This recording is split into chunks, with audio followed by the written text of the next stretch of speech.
The digital clock on my dashboard display read 11:42 p.m. as I navigated the heavy F-250 down the dark, gravel access road of my primary distribution hub. The cab of the truck smelled of diesel exhaust, cold black coffee, and the sharp, nitrogen-rich scent of the fertilizer pallets my night crew had just finished loading for the spring run. I reached for the touchscreen to check my messages, expecting a standard logistics report from my foreman regarding a delayed soybean shipment. Instead, there was a single, 3-minute voicemail. The caller ID displayed a name I hadn't seen on my phone in 2 full years. Lola Wright. I hit play. Jacob. The single word was laced with static, backed by the distinct, heavy sound of rain hitting a tin roof. Her voice was entirely stripped of its usual calm, methodical cadence. It sounded raw, structurally fatigued, and undeniably altered by alcohol. I know it's been 2 years since you and Chloe ended things. I know I have absolutely no logical right to call you. It's wrong, but I drank half a bottle of cheap wine tonight sitting on the cold floor of my office, and the only person I wanted to talk to was you. I stopped the heavy truck right in the middle of the access road, shifting the transmission into park. The massive diesel engine idled, a low, steady rumble vibrating through the floorboards beneath my work boots. I stared at the speaker grill, running a rapid diagnostic on the complex data I was receiving. My grip on the leather steering wheel tightened incrementally. Richard served me with a final eviction notice this afternoon. Lola's voice continued, breaking slightly before she forced it back into a semblance of control. He found a loophole in the lease. I'm losing the nursery tomorrow. I'm losing the native seed bank. I'm losing everything I've built with my own hands for the last 10 years. And as I sat here watching my life collapse, I wasn't thinking about the plants, Jacob. I was thinking about you. She let out a shaky, desperate breath that echoed loudly through the truck's cab, a sound that bypassed my usual cynical filters and landed squarely in my chest. I've been in love with you since that Sunday you helped me build the retaining wall behind the south greenhouse. While Chloe was inside complaining about the dirt ruining her shoes, you were out there in the mud, actually listening to me. I've harbored these feelings for 2 years. I felt so guilty. I still feel guilty. But I'm hitting rock bottom tonight, and I just needed to tell you the truth before I pack up my life and disappear. You deserve so much better than my daughter. You deserve someone who respected you. Don't call me back. Just goodbye, Jacob. The digital line went dead with a sharp click. I sat in the silence of the truck for exactly 60 seconds, the steady rhythm of the engine contrasting with the sudden spike in my heart rate. 2 years ago, I dated Chloe for 8 exhausting, highly illogical months. She was 21, volatile, obsessed with social optics, and constantly manufacturing dramatic crises to test my reactions. I was 27, building an agri-business empire from the ground up and entirely out of patience for her games. The only tolerable part of that entire relationship had been the rare Sunday afternoons I spent at her mother's nursery. Lola was 40. She had had Chloe when she was barely out of high school herself. Lola was pure grit, sharp intelligence, and quiet resilience. We used to sit in the dirt of the greenhouses, discussing soil pH levels, commercial supply chain logistics, and the complexities of root rot. I had respected Lola immensely. I had admired her absolute refusal to pretend to be someone she wasn't. And, though I had rigidly suppressed the data to maintain proper social boundaries at the time, I had found her deeply, undeniably captivating. Society would dictate that her voicemail was a messy, toxic complication to be avoided at all costs. Society would tell me to delete the message, drive home, and ignore the problem. I am a pragmatist. I deal in root causes and factual realities. The factual reality was this. A woman I deeply respected, a woman who possessed every quality her daughter lacked, had just confessed her profound loyalty to me while being crushed by a predatory landlord.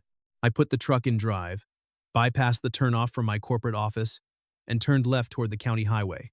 45 minutes later, I pulled off the paved road onto the heavily rutted dirt path that marked the entrance to Lola's property. The nursery was a sprawling oasis of 4 massive, older glass greenhouses sitting in a shallow valley. The rain was coming down in thick, relentless sheets, turning the dirt access road into thick, sucking mud. I parked the truck near the small, detached wooden building she used as an office. A single yellow light burned in the window, a lonely beacon in the storm. I stepped out into the downpour, my heavy canvas work jacket immediately soaking through at the shoulders. I didn't bother to knock. I grabbed the cold brass handle, turned it, and pushed the door open. Lola was sitting on the faded, dirt-stained rug in the center of the room. She was wearing thick denim overalls and a worn gray sweater that swallowed her frame. Surrounding her were dozens of cardboard moving boxes, half filled with botanical reference books, financial ledgers, and framed photographs. An empty wine glass sat precariously on the edge of her scarred wooden desk. She looked up as the heavy door swung open, the wind howling into the cramped space. Her eyes widened, the shock instantly draining the color from her face, leaving her pale and visibly trembling in the chill air. "Jacob," she breathed, scrambling awkwardly to her feet, knocking a stack of manila files over in the process. They scattered across the floorboard like dead leaves. "What? What are you doing here?" "It's past midnight. The roads are flooding. I check my logistics voicemails before the end of the operational day," I stated, stepping fully inside and pulling the door shut behind me, cutting off the violent noise of the storm. I stood on the small welcome mat, rainwater dripping from my boots onto the floorboards, pooling in the grooves of the wood. A deep, vivid flush of pure, agonizing mortification crept up Lola's neck, settling high on her cheekbones. She crossed her arms tightly over her chest, stepping backward until her hips hit the solid edge of the desk. She looked terrified, utterly trapped by her own vulnerable confession. "You got the message," she whispered, looking down at the floor. Entirely unable to meet my eyes. "Jacob, please. I am so sorry. I was drinking. I was panicking about Richard and the eviction. I lost my mind. Please, just pretend you never heard it. I never should have involved you in this mess. It's inappropriate. It's humiliating. Panic is a processing error," I said, keeping my voice entirely flat, anchoring the chaotic room with absolute, unyielding calm. "It burns necessary energy without generating a practical output, and alcohol merely removes the filter from existing data. It does not invent data." I took 3 deliberate steps forward, stopping exactly 3 feet away from her. I didn't crowd her space, but I refused to let her hide. The scent of damp earth, old paper, and a faint, comforting trace of vanilla radiated from her, cutting through the smell of the rain on my jacket. "Look at me, Lola," I instructed gently, but firmly. She hesitated, her breathing shallow and rapid. Slowly, fighting her own instincts, she lifted her head. Her eyes were red-rimmed and exhausted, carrying the heavy weight of a woman who believed she had just destroyed the last shred of her dignity in front of the one person whose opinion she valued. "I do not deal in hypotheticals, and I do not optimize my life based on societal optics," I told her, my tone dropping to a lower, quieter register. "Your daughter is a closed account. She has been a non-factor in my operational life for 2 years. The only reason I tolerated that timeline for as long as I did was because of the Sunday afternoons I spent sitting in the dirt with you." Lola parted her lips, staring at me as if I were speaking a foreign language. The rain hammered against the single window pane. I respected you," I corrected smoothly, holding her gaze. "And I share your exact assessment of the situation. You do deserve better. We both do." I didn't close the final physical distance between us. I didn't reach out to touch her. The power dynamic in the room was entirely skewed by her impending eviction and her vulnerable state. I needed to establish concrete security before I addressed the profound yearning tightening my chest. Now, I shifted the focus with mechanical precision, gesturing to the half-packed cardboard boxes on the floor. "Explain the eviction parameters." "You stated Richard found a loophole."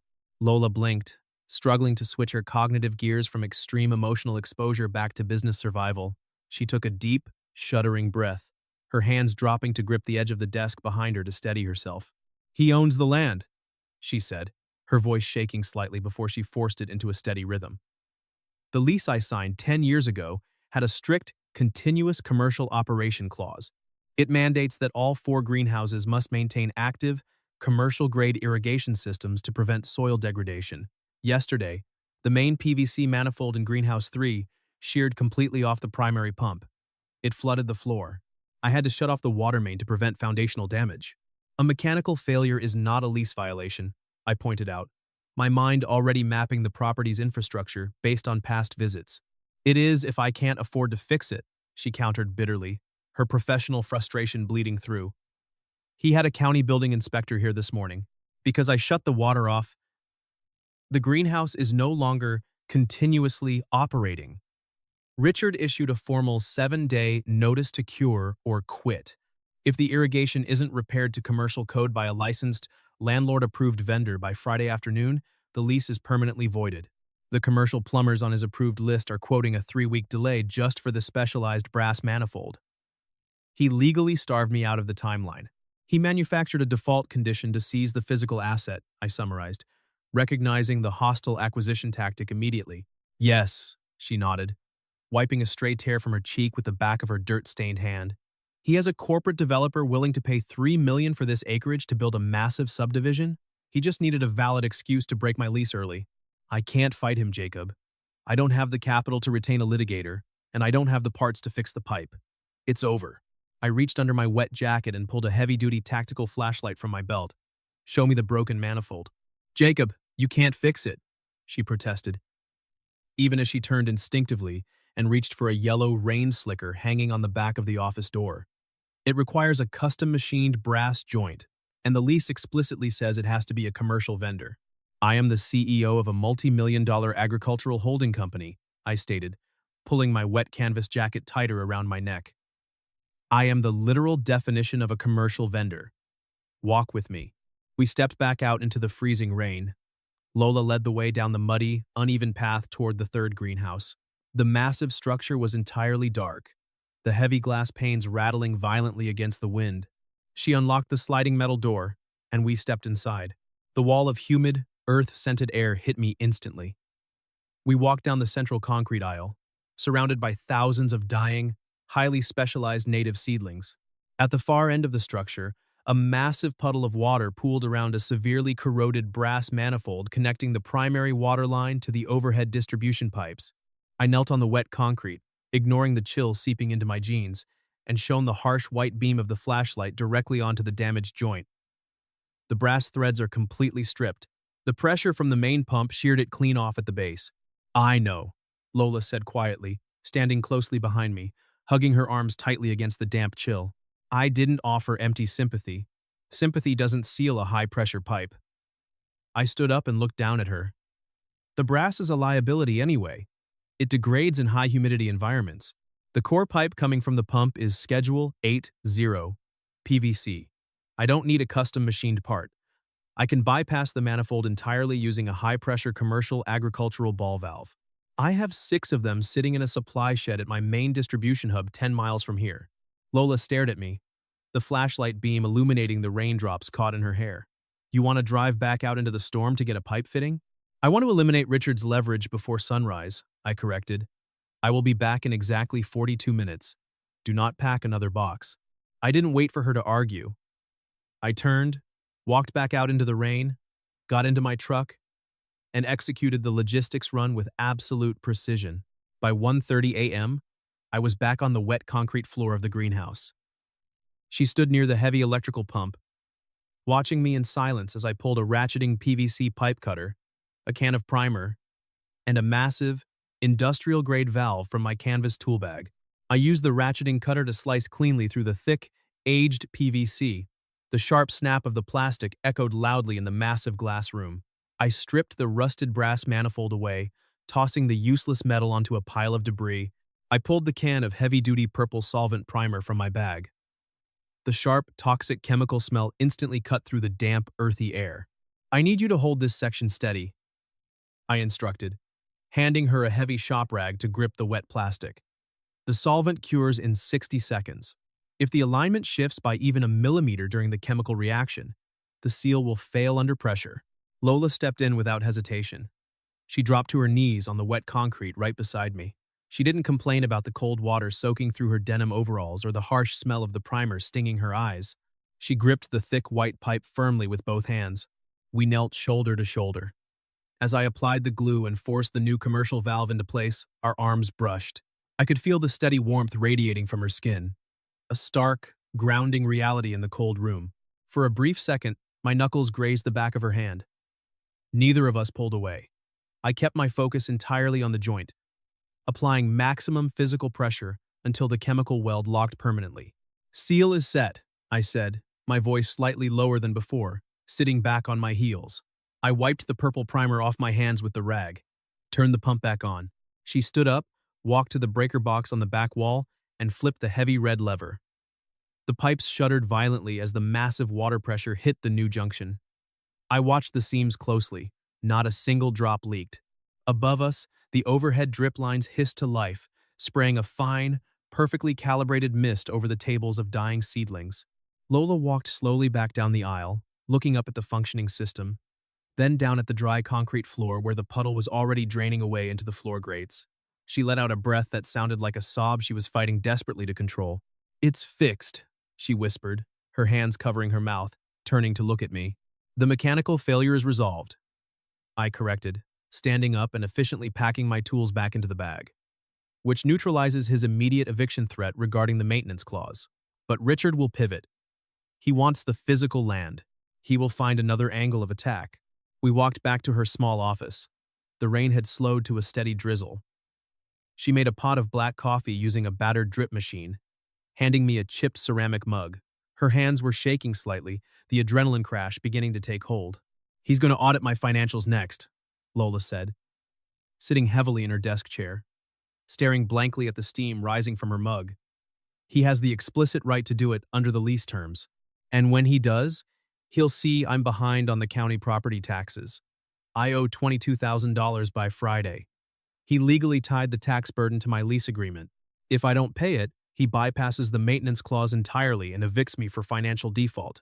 I sat in the small armchair across from her. I took a sip of the bitter coffee. "I will front the capital for the tax lien." Lola's head snapped up. "No, absolutely not, Jacob. You came out here in the middle of the night, in a storm, and fixed my irrigation. I am not letting you write me a personal check for 20 grand. That crosses a fundamental line. It makes this transactional. I do not give charity," I stated firmly, setting the mug down. I pulled a pen from my pocket and grabbed a blank invoice slip from her messy desk. I wrote a single line of exact text on the paper and slid it across the wood to her. "Sublease clause. Section 8. Paragraph B." "What is this?" she asked, frowning at my handwriting. "Your lease does not explicitly prohibit you from subletting a portion of your unutilized acreage to a secondary agricultural entity, provided they operate strictly within the same zoning parameters," I explained, maintaining a level, factual tone. "You have 10 acres of fallow land on the North Ridge. I need a temporary, highly secure staging ground for 80 pallets of organic soil conditioner before they get distributed to my northern farms next month." The logistics work perfectly. Her eyes widened, processing the data rapidly. "You want to sublease my empty dirt field? I am offering to execute a formal 6-month sublease," I corrected, seamlessly hiding the fact that I had 3 other empty commercial lots across the state I could easily use. The standard commercial rate for secure agricultural staging in this county is roughly $4,000 a month, paid entirely up front upon signing. That is $24,000 in immediate liquid capital. You pay the tax lien tomorrow morning. You clear the default condition entirely. Richard loses all leverage. She stared at the numbers I had scrawled on the paper. The shock on her face slowly morphed into a complex, heavy silence. She stood up from the chair, walking slowly around the desk until she was standing just 2 feet in front of me. "Why are you doing this?" she asked, her voice dropping the professional shield entirely, exposing the raw vulnerability beneath. "You don't need my field, Jacob. And you certainly don't need to involve yourself in my messy divorce fallout. Not after. Not after the voicemail I left you. The voicemail is exactly why I am doing this," I stated calmly, looking up at her, my eyes locked onto hers. "You called me because you needed a sanctuary. I am building the perimeter." A faint flush of color rose in her cheeks again. She looked down at the floor, then back up at me, her eyes incredibly bright in the dim office light. She took a half-step closer. "I am so much older than you, Jacob. My daughter put you through absolute hell. The optics of this. The people in this town. I do not optimize my life for the comfort of town gossips," I interrupted, standing up to meet her at eye level. The physical proximity was electric, but I kept my hands resting firmly at my sides, maintaining the boundary, ensuring she felt absolutely no pressure. "You are competent. You are resilient. You are the only person who ever looked at my business and understood the actual, grueling work it takes to pull a yield out of the dirt. I want you in my life. Lola. On our terms." She exhaled a shaky breath, closing her eyes for a brief second. I won't hide this, she whispered fiercely. If we do this, I won't sneak around my own daughter like I'm doing something wrong. We don't hide, I agreed instantly, confirming the protocol. We will call Chloe together when the dust settles. We state the facts. We establish the boundary. We build this in the daylight. I looked at the exhaustion lining her face. But I cannot ask you to make a clear, definitive decision about us while you have a financial knife to your throat. So, I am removing the knife. I turned, picking up my tool bag from the floor.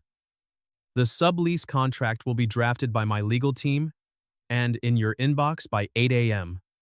Read it. If you agree, sign it. We will handle Richard. I walked to the door, opening it to the cool, damp night air. I'll see you tomorrow. For the next 3 days, the dynamic shifted from immediate crisis management to structured, aggressive execution. I sent my heavy logistics crew to her north ridge to grade the dirt and lay down gravel for the staging area. I stayed at my corporate office in the city, reviewing yield projections, actively fighting the urge to drive back to the nursery just to verify she was eating lunch. Instead of showing up unannounced, I called her briefly each evening. We didn't talk about Richard or the lease.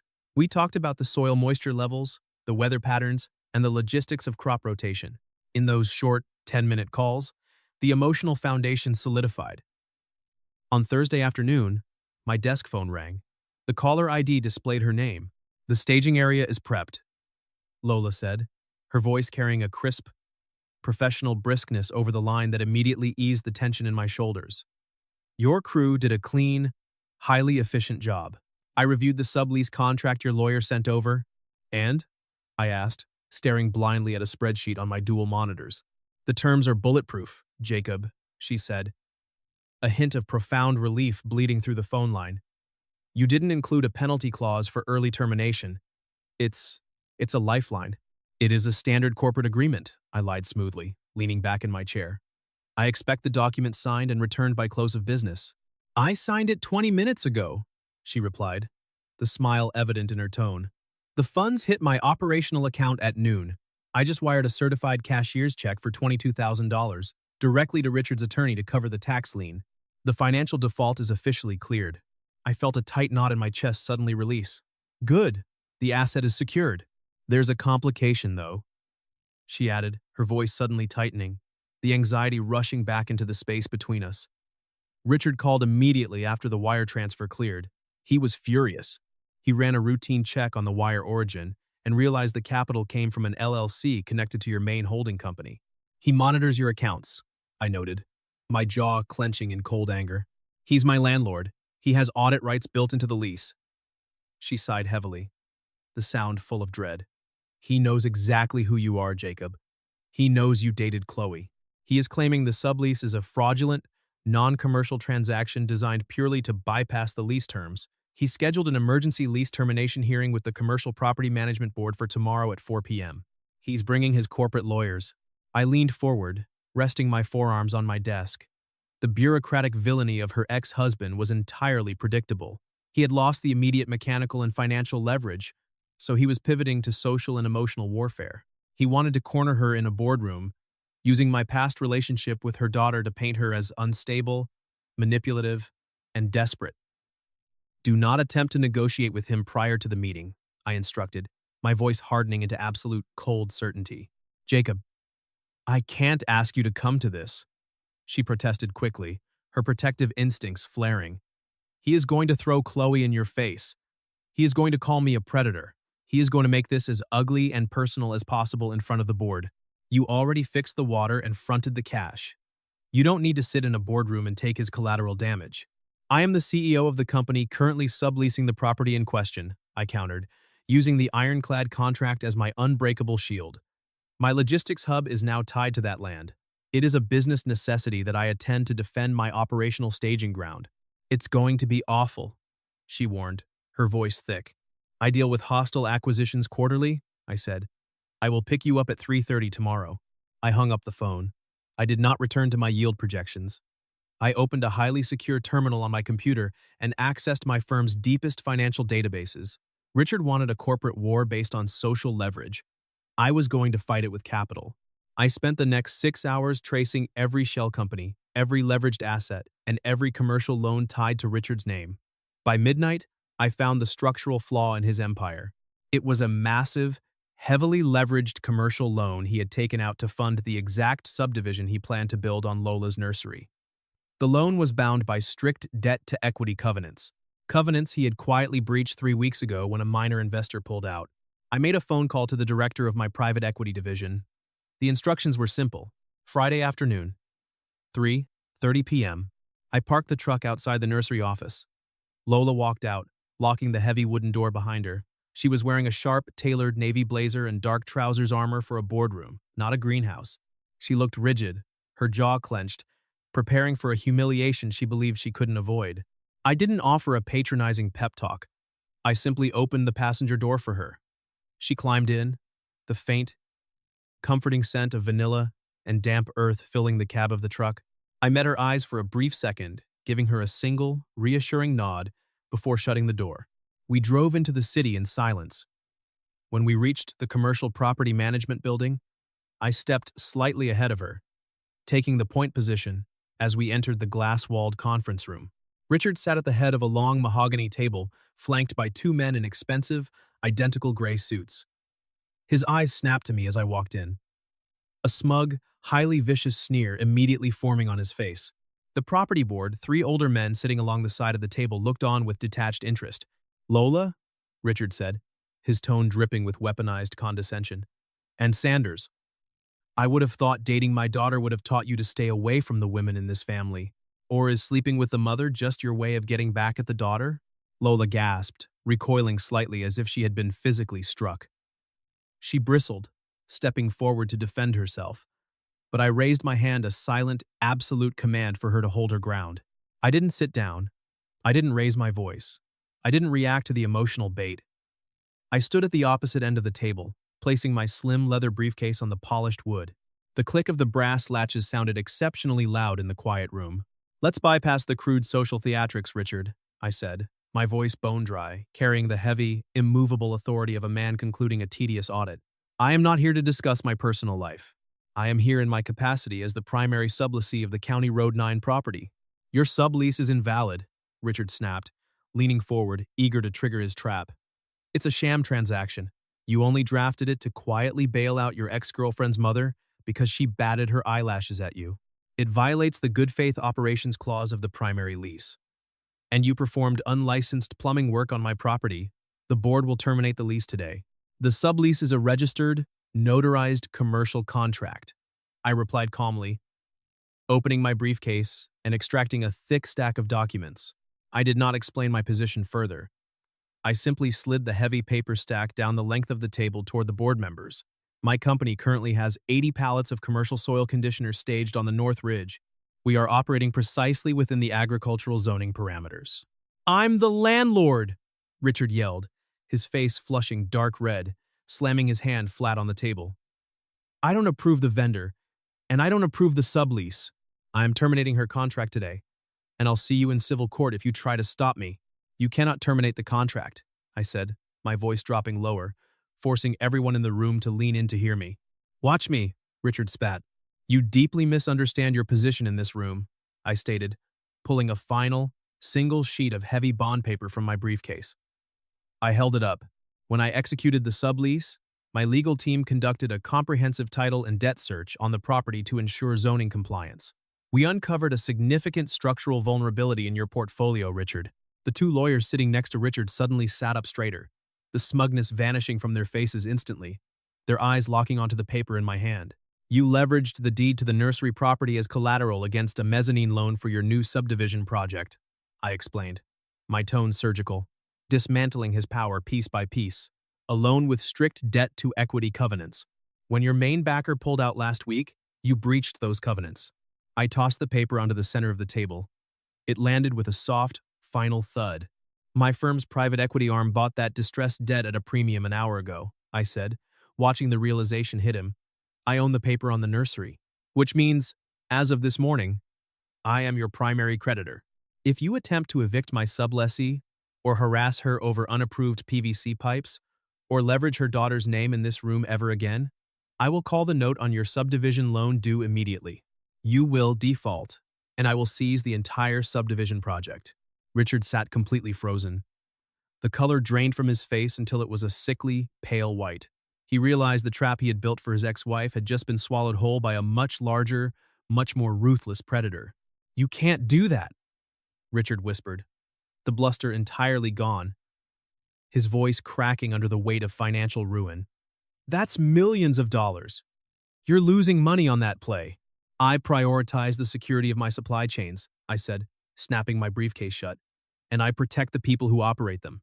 I looked directly at his lawyers, who were already packing their briefcases, eager to distance themselves from a sinking ship. "You will draft an addendum to Miss Wright's primary lease, removing all maintenance approval requirements, guaranteeing uninterrupted water rights, and explicitly waiving your right to early termination. You will leave her business alone." "Fine," Richard choked out, staring blindly at the table, completely broken. I turned to Lola. She was staring at me, her eyes bright, a mixture of profound awe and overwhelming relief washing over her face. The heavy burden she had carried for years was visibly lifted from her shoulders. "The agenda is concluded," I told her softly. "We are leaving." She didn't say a single word to her ex-husband. She didn't need to. She turned on her heel and walked out the glass doors with her head held high, leaving the ruins of Richard's leverage behind her. We got back into the F-250. I started the engine, threw it into drive, and pulled away from the corporate plaza. The silence in the cab was different this time. It wasn't the silence of efficiency or tension. It was the heavy, vibrating silence of adrenaline bleeding away, leaving only the raw reality of what had just happened. Lola sat staring out the window until we cleared the city limits and hit the open highway. When we finally reached the dirt turnoff for her nursery, she spoke. "You bought his debt," she said, her voice barely above a whisper. "Corporate acquisition," I replied, keeping my eyes on the dirt road, attempting to maintain the professional shield. "It was a sound investment for the holding company's real estate portfolio." "Jacob." "Stop," she said, turning her head to look at me. "You didn't need a suburban distressed debt portfolio. You bought his debt specifically to build a wall around me." "I identified a vulnerability in an opposing party's leverage," I stated stubbornly, gripping the steering wheel. "I neutralized it. He will never threaten your greenhouses again." "I know," she said. She reached across the center console. She didn't hesitate. She placed her hand directly over mine, where it rested on the gear shifter. Her touch was warm, firm, and completely grounding. "Stop talking like a contract." I pulled the heavy truck onto the dirt shoulder of the access road, putting the nursery in view, and shifted into park.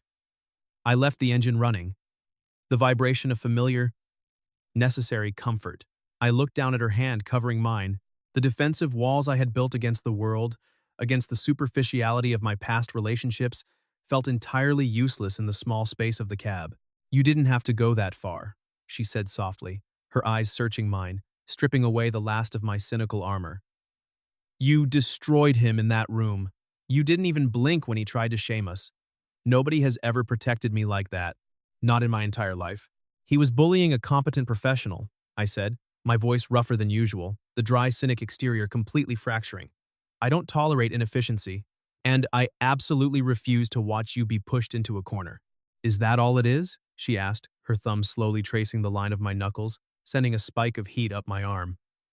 "Just business efficiency and protecting an investment?" "No," I admitted, the single word costing me more effort than the entire multi-million-dollar legal maneuver. I turned my hand over, my fingers interlocking with hers. The soil stains on her cuticles were a testament to real work, real effort. "It hasn't been about business since the moment I heard your voicemail. You were right. Chloe was a mistake. But meeting you wasn't." Lola smiled, a slow, genuine expression that reached her eyes, smoothing away years of accumulated stress and doubt. She didn't demand a grand romantic declaration. She understood the language of actions, of loyalty proven in the trenches. "We'll call Chloe on Sunday," Lola said softly, intertwining her fingers tighter with mine, setting the timeline, confirming the boundary we had discussed. "Together?" "Together," I agreed. She squeezed my hand, her grip solid and unwavering. She was making the active choice, claiming the sanctuary I had built, regardless of the optics. "The new irrigation line needs a pressure check tomorrow morning. It's a two-person job." I looked at her, feeling the heavy, cynical weight I had carried for years finally dissipate into the humid air. I didn't need a simple, uncomplicated life. I just needed one that was real. I will be there at 0600, I promised, my voice steady. I'll have the coffee ready, she said, not letting go of my hand. The end.